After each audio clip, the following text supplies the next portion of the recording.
Muy bien muchachos, este es otro ejemplo de suma de más de dos vectores concurrentes.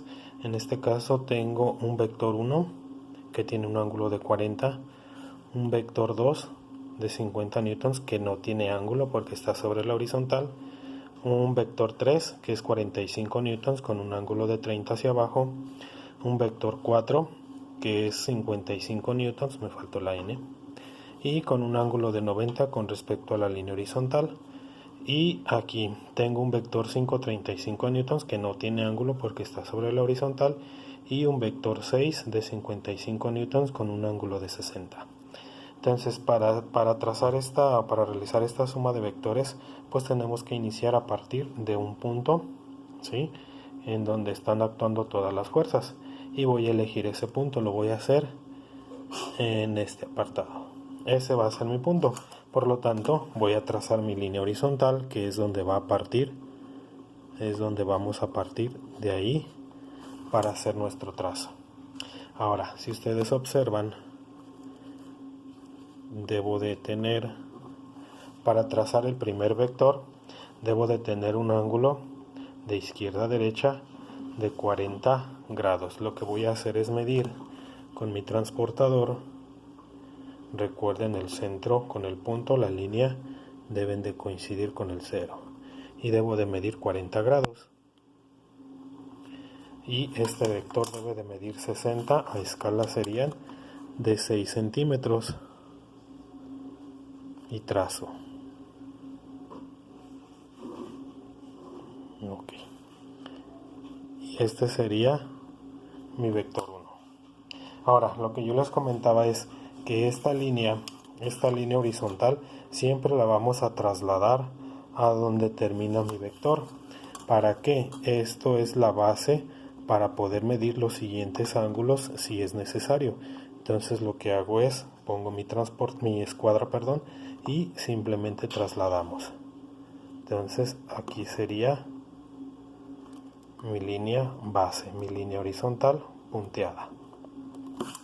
Ya que tengo mi línea base, ahora observo que el vector 2 está sobre la horizontal, por lo tanto no tiene ángulo.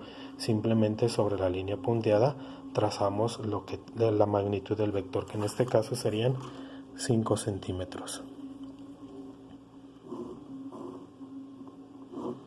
Y si observamos, llega hasta aquí, pongo mi flechita y este sería el vector 2. Ahora, para el vector 3 me dice que con respecto a la línea horizontal tiene un ángulo de 30 grados, entonces va a medirse hacia abajo, aquí ya 30 grados. Entonces, si este es mi punto, ¿sí?, mi línea horizontal sigue siendo el mismo vector, solamente la prolongo para que se entienda. Pongo mi transportador y mido 30 grados hacia abajo. 30 grados. Pongo el punto y trazo su magnitud de 4.5. Trazamos. Aquí ya estaría mi vector número 3. Ahora, si nosotros observamos, bueno, antes de observar el vector, pues voy a volver a trazar mi línea base o mi línea punteada donde terminó el vector 3. Y me dice que el vector 4 con respecto a la horizontal, como está con respecto a la horizontal, tiene un ángulo de 90, y lo podemos corroborar porque es la línea punteada. Entonces mido 90 grados hacia abajo y medimos 90 aquí, y me dice que este vector tiene una magnitud de 55, que en este caso me tiene que dar de 5.5.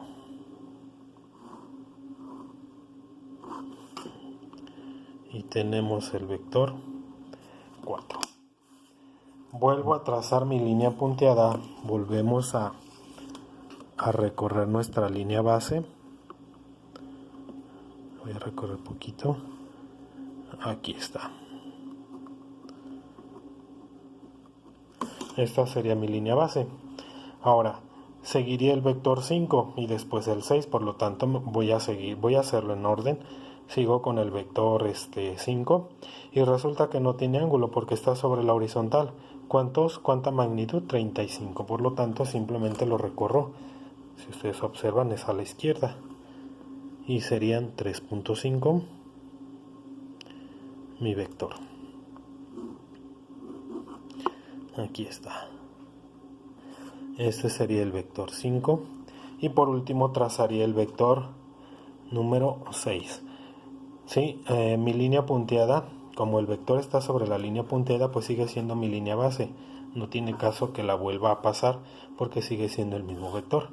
Por lo tanto, lo único que tengo que hacer es ubicar mi transportador para trazar un ángulo de 60 hacia abajo. Lo que voy a hacer es, en el vector 5, mido así hacia abajo 60 grados, que sería aquí. Y este vector debe de medir 5.5. Mi vector 6 debe de medir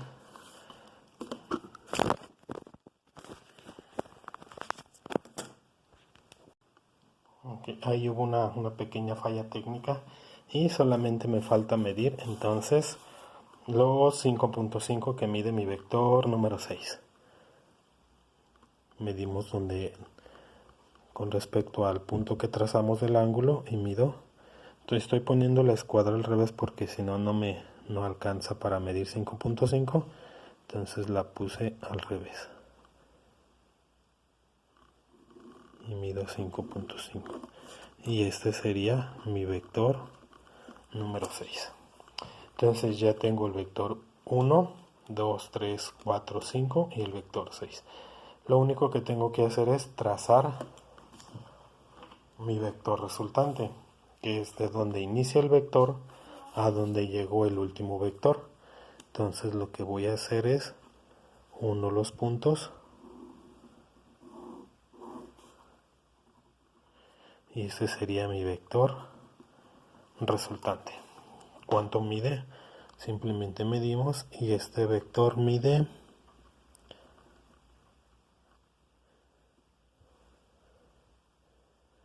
8.6, 8.7. Vamos a ponerle 8.6 y ese sería mi resultado del vector resultante a través de 6 vectores. Entonces, como son 6 vectores más el resultante, estamos formando un polígono de 7 lados. Entonces, para que vayan viendo, chequen que es importante trazar la línea base, que es la que nos va a ir dando la pauta para seguir midiendo los ángulos.